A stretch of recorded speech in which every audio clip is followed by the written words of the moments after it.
সাজানো নির্বাচন, দিনের ভোট রাতের নির্বাচন, আমি এবং দামি নির্বাচন, এই সকল নির্বাচনে যারা ভোট দিতে যায় নাই সেই সকল ভোটারদের অনেকের বয়স কিন্তু 40 বছর হয়ে গেছে, এখন পর্যন্ত ভোট দিতে পারে নাই। তারাও আমাদের এই নবায়ন বইয়ে নবায়ন করতে পারবে কিংবা সদস্য বইয়ে সদস্য হতে পারবে। আবার যারা একেবারে নতুন ভোটার, এই বছর প্রথম ভোট দিবে, তাদেরকেও আমরা সদস্য করব। তারা আমাদের প্রাথমিক সদস্য হয়ে তারা তাদের দায়িত্ব বুঝে নিবে। বাংলাদেশ জাতীয়তাবাদী দল করলে কি কি দায়িত্ব পালন করতে হয় সেটা তারা বুঝে নিবে। সুতরাং তাদের জন্য সুযোগ থাকবে। দুই ধরনের বই রয়েছে, দুই ধরনের বইয়ের মাধ্যমে আমরা আমাদের সদস্য পদ পূরণ করব।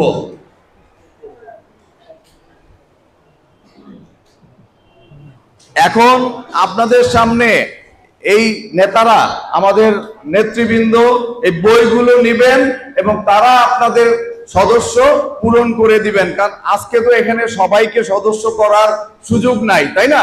এখানে এতজন মানুষ রয়েছেন, এখন যদি এখন সদস্য করতে যাই তাহলে দীর্ঘ সময় লাগবে। সুতরাং আমরা কি করব, আমরা আমাদের নেতৃবৃন্দের মাধ্যমে এই সদস্য বই আপনাদের বাসা বাড়িতেই পাঠিয়ে দিব এবং আপনারা সদস্য হওয়ার সুযোগ পাবেন। আজকে জাস্ট টোকেন হিসেবে অল্প কয়েকজনকে আমরা সদস্য করব, নবায়ন করব, তারাই আবার আপনাদের জন্য বই সংগ্রহ করে নিয়ে যাবে। পর্যাপ্ত বই থাকবে, যত সংখ্যক বই লাগে আমরা সদস্য ফর্ম এই নেতৃবৃন্দের হাতে তুলে দিব এবং আপনারা প্রত্যেকেই সদস্য হতে পারবেন। এ নিয়ে কোনো দ্বিধাদ্বন্দ্বের কোনো অবকাশ নাই। আমাদের এই সদস্য কার্যক্রম আগামী মাস ব্যাপী চলবে, এটা ধারাবাহিকভাবে চলবে। কাজেই আজকেই হতে হবে এমন কোনো কথা নাই, এটা চলমান থাকবে। আপনাদের সকলকে ধন্যবাদ জানাই।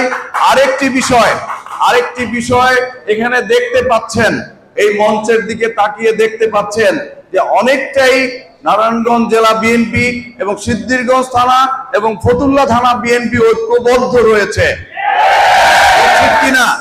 দীর্ঘদিন পরে হলেও ফতুল্লা থানা বিএনপির সভাপতি এবং সাধারণ সম্পাদক পাশাপাশি বসে এই অনুষ্ঠানে আজকে অতিথি হয়েছেন। সেই জন্য নারায়ণগঞ্জ জেলা বিএনপির পক্ষ থেকে টিটু এবং বাড়ি ভাইকে বিশেষ ধন্যবাদ জানাই। আজকে সিদ্ধিরগঞ্জ থানা বিএনপির সিনিয়র সহসভাপতি এই যে আব্দুল্লাহ মামুন ভাই আমাদের মাঝে এসে আজকে এই অনুষ্ঠানের সভাপতিত্ব করছেন। এটি কিন্তু ঐক্য প্রক্রিয়ার একটি অংশ। আমি ফতুল্লার একটি মিটিং এ বলেছিলাম যে আমাদের মধ্যে নেতৃত্বের প্রতিযোগিতা থাকবে।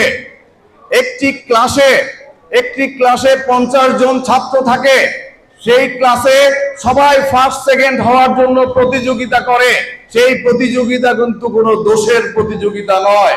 আমাদের এই দলের মধ্যে বড় দল, এই দলের মধ্যে নেতৃত্বের প্রতিযোগিতা থাকবে। সামনে নির্বাচন, সেই নির্বাচনে নমিনেশনের প্রতিযোগিতা থাকবে। সেই সুস্থ প্রতিযোগিতায় আমরা অবশ্যই আমাদের শক্তিমত্তা বুদ্ধিমত্তার পরিচয় দিতে অবশ্যই দিব, কিন্তু এমন কোনো নোংরামি করব না যা আমাদেরকে বিভক্ত করবে, আমাদের দলকে বিভক্ত করবে। সেই ধরনের কোনো কর্মকাণ্ড আমরা করব না। তারই অংশ হিসাবে ফতুল্লায় আমি সেই বক্তব্য দিয়ে সবাইকে আহ্বান করেছিলাম, আসেন আমরা এক মঞ্চে থাকি, ঐক্যবদ্ধ থাকি।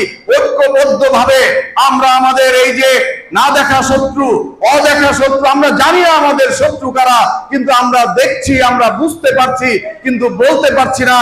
আমরা কিন্তু এই 15 বছর স্বৈরাচারের বিরুদ্ধে আমরা কিন্তু লড়াই সংগ্রাম করে স্বৈরাচারকে বাংলাদেশ থেকে জনগণকে সঙ্গে নিয়ে ছাত্র জনতা সকলে মিলে আমরা কিন্তু বিতাড়িত করেছি, কিন্তু আমাদের কাঙ্ক্ষিত গণতন্ত্রে আমরা কিন্তু এখনো ফিরে যেতে পারি নাই।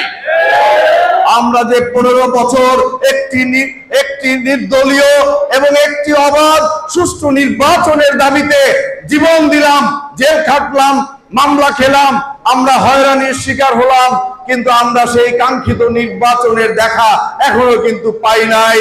কিন্তু আমরা কার বিরুদ্ধে বলবো? আজকে এখানে দাঁড়িয়ে কার বিরুদ্ধে বলবো? এখন তো দেশে কোনো ফেসিবাদ নাই, এখন তো দেশে কোনো স্বৈরাচার নাই। 1 বছর আগে স্বৈরাচার পরাজিত হয়েছে, 1 বছর আগে স্বৈরাচার বিতাড়িত হয়েছে।